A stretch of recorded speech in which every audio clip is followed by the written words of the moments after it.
During World War II, despite the Danish surrender without much resistance, a resistance organization was established after the surrender and continued to fight. They operated under the noses of the German army, reaching their peak in activity in the spring of 1945. As the Allied forces approached, the resistance organization began to engage in direct confrontation with the German army, feeling the need for heavy equipment such as armored vehicles. Obtaining an armored vehicle under the watchful eye of the German army was not easy for the resistance organization. They decided to attempt to modify a truck chassis, with the main designer being a 29-year-old engineer named Victor Jensen. They secretly built the armored vehicle in a workshop at a railway company, and the final armored vehicle they created was named Panzerwagen V3, referred to as V3. Building the V3 was not an easy task, as the resistance organization had no relevant experience, and acquiring the necessary materials was also challenging. They found a 2-ton Ford truck to use as the chassis for the armored vehicle, which was powered by a V8 engine. The shell of the truck was removed and reassembled using 8mm thick armor plates. The front of the vehicle remained the engine compartment, followed by the driver's cab, and lastly, the combat room. The armor plates for the vehicle were obtained through fabricated documents, as getting the materials to manufacture an armored vehicle from a factory was not very difficult. However, the biggest problem was that the anticipated rotating turret above the combat room could not be manufactured.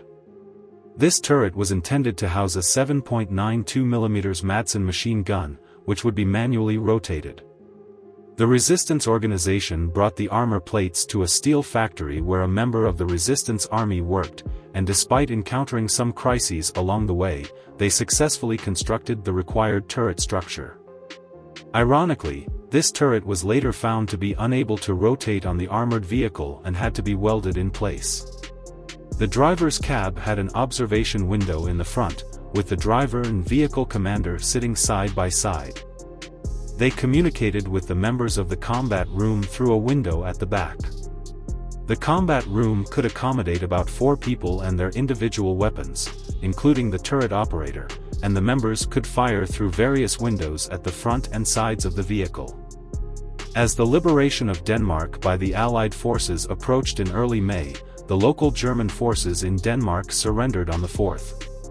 The unfinished V3 armored vehicle was taken to a factory occupied by the German army, where the final turret installation was completed through communication. The front of the V3 had the words, "Free Denmark," but the changing situation seemed to render it worthless. The resistance organization formed a combat team from the workers to operate the V3, hoping that the V3 could play a role at the last minute. However, whether heading to the German barracks or carrying out reconnaissance missions, the V3 did not prove to be very valuable due to the surrender of the German forces.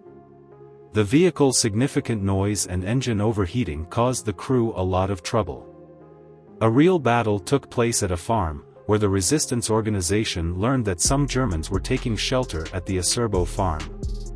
The V3 crew decided to take action without waiting for reinforcements. Upon arriving about 100 meters from the farmhouse, the appearance of the armored vehicle greatly shocked the Germans. One person, in despair, committed suicide, and the sound of the gunshot was mistakenly interpreted by the resistance organization as armed resistance by the Germans. Both sides immediately engaged in a firefight, and the V3 crew ended the battle after the arrival of supporting infantry, resulting in 3 fatalities, 5 serious injuries, and 11 minor injuries among the Germans. The armored vehicle was hit by rifle and machine gun fire, with 1 bullet piercing the armor and getting stuck in a seat, causing no casualties. After this battle, the V3 went to cities such as Copenhagen for publicity, serving as a witness to the history of the resistance organization. Later, the V3 was displayed at the Copenhagen Resistance Museum, completing its historical mission.